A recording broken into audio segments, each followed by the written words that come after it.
Mediação, o canal epistemológico, técnicas e táticas em cirurgia. Meus caros, eu vim aqui fazer uma campanha. Campanha essa, quer dizer, esta batalha, eu tenho travado já faz alguns anos, mais ou menos uns 8 anos, e eu tenho falado com os estudantes ao longo desses 8 anos, aproximadamente 8 anos, eu não me lembro ao certo. Fonte não é linguagem médica, fonte é linguagem de outras categorias profissionais, que não médicos e médicas. Vamos substituir isso? Eu não sei quais são os interesses de quem vive descaracterizando a nossa atividade. Se nós olharmos há uns 25 anos atrás, quando nós íamos passar a enfermaria de manhã, que coisa mais, que clima, que ambiente mais solene, que ambiente espiritualizado, né? Todos de branco, né? Todos médicos, estudantes, até alguns engomavam seus jalecos, a golazinha de padre. As enfermeiras, né, também engomadas, com aquela touca da escola na Nery. Se nós formos a uma enfermaria hoje, a um hospital, nós percebemos a diferença que houve através desses anos. Não sei qual é o interesse, né? As outras atividades, as outras classes, os outros profissionais prezam para manter ao longo do tempo as suas indumentárias, né? As suas indumentárias da sua atividade, para engrandecê-la, né? Para enobrecê-la. Mas os médicos, eu não sei por que razão não identifiquei isto, mas tem se descaracterizado ao longo, e isto vai incidindo em várias, desde da respeitabilidade social até o salário, né? Até o salário. Hoje temos sérios problemas para ter remunerações condizentes em várias regiões do país e até aqui mesmo, entre nós. Mas eu quero dizer dessa descaracterização que eu não entendo o porquê, não é? Tenho procurado, mas às vezes você vê nos hospitais o colega até chinela havaiana, atendendo as pessoas, chinela havaiana, às vezes aquela sandália croque, etc. E como você está numa equipe, eu digo, poxa, você vai atender assim, as pessoas não gostam, ficam chateadas, etc. Mas está numa equipe, não é? Então, acho que... Mas a nossa história aqui, digamos, é sobre essa... Se alguém for fazer, se já não fizeram, trabalhos científicos, né? Quem já participou, quem escreveu, né? Quem fez... Quem elaborou uma dissertação de mestrado, quem escreveu uma tese de doutorado, ou um trabalho científico de qualquer natureza, sabe o trabalho que dá, da forma que é feito, da responsabilidade que se tem. Quando eu fiz o mestrado lá, em 1983, 1985, né, não tinha internet, não tinha Google, etc. Então, eu reservei um cômodo no apartamento que eu morava no Rio e ficou apinhado, atopetado de xerox. Porque tínhamos que íamos para as bibliotecas, pegar os xerox e para ter as nossas referências bibliográficas, né, para produzir o nosso trabalho. Através dos tempos, estas referências bibliográficas têm se traduzido na palavra fonte. A minha fonte, a minha fonte, a minha fonte, a minha fonte. E eu não entendo bem quando o estudante diz a minha fonte, porque a fonte, o termo fonte, ele é atributo de outras categorias, de outras classes. Delegado de polícia, por exemplo, né? Qual foi a fonte desse roubo? Qual foi a fonte desse assassinato? Quem é que estava interessado na fonte desse crime, né? Dos advogados e dos jornalistas, principalmente dos jornalistas. E a palavra fonte, o dizer fonte, tem cerca de 18 atributos.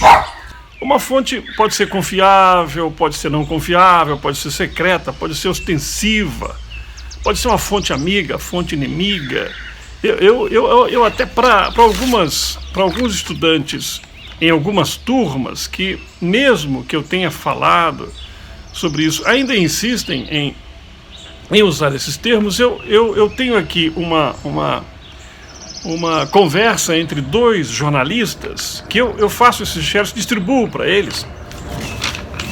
eles perceberem esses dois jornalistas conversando sobre a tal fonte. Tudo que um grande jornal tem com algo que só ele tem. Mais diferentes assuntos, vai na fonte, conversa, checa tudo e tem credibilidade. E atribui uma série de variáveis a esse termo fonte, coisa que as referências bibliográficas não têm. Aí é que está. As referências bibliográficas servem à medicina baseada em evidências. Ela não pode ser não confiável. Ela não pode ser uma fonte secreta, ela não pode ser uma fonte obscura, ela não pode ser uma fonte amiga ou inimiga, porque senão eu não estaria usando como referência do meu discurso, da minha fala, da minha apresentação. Então, as referências bibliográficas em medicina são todas confiáveis, a maioria delas, né? São todas sérias, convincentes e resultado de um trabalho exaustivo de pesquisa. Então vejam que não tem nada a ver com o termo fonte. Não é? Nas Forças Armadas existe um oficial de informações, vários oficiais de informação, que eles qualificam todo dia, o dia todo, as fontes de informações. Não é? As fontes eles qualificam confidencial, secreta, ostensiva, super confidencial, etc. E assim é. Então, quando um estudante de medicina no tutorial ou em alguma outra reunião que temos fala a minha fonte, eu até percebo que falar a minha fonte dentro de um discurso, eu tenho percebido isso claramente, falar a minha fonte é mais fácil, ela encaixa bem nas palavras do discurso, ela não interrompe o ritmo do discurso, da fala.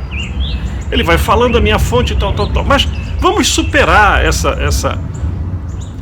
preguiça, vamos superar essa inércia e vamos dizer das referências que nós obtivemos de quem escreveu um texto, um livro, um capítulo, para nós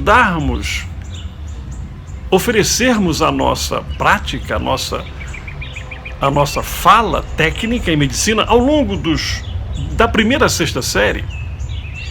Os estudantes, os estudantes aprendem cerca de 5.000 a 10.000 termos novos, né?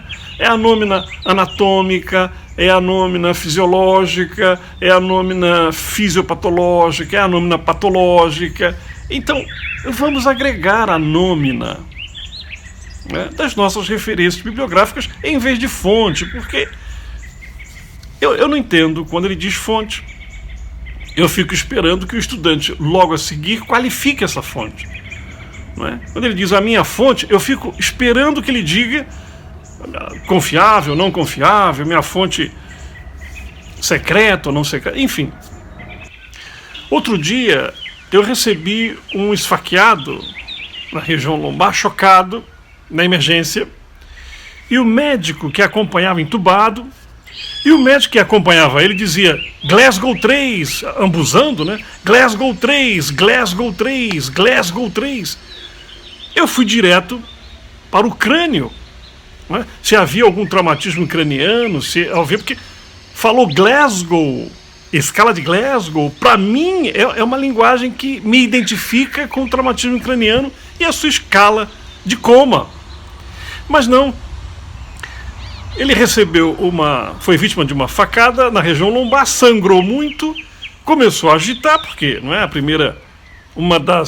um dos sintomas da isquemia, da anemia aguda é a agitação.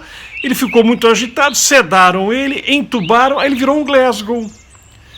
Não, ele não virou um Glasgow. Ele era um sujeito, um paciente que perdeu volemia, ficou agitado por isquemia cerebral e sedaram, entubaram, mas continuava sendo um esfaqueado, um hipovolêmico, um choque hipovolêmico.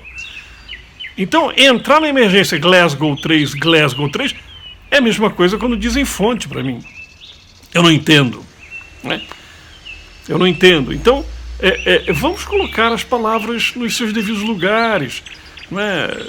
Para que nós nos entendamos. Eu acho isso importante. E para aqueles mais interessados em nos descaracterizar, eu deixo uma profecia. Sabe aquela frase bíblica? Vá de retro, Satanás. Não é? Eu tenho para esses que querem descaracterizar a medicina, vá de retro, fonte. Um abraço, meus caros. Mediação. O canal epistemológico, técnicas e táticas em cirurgia.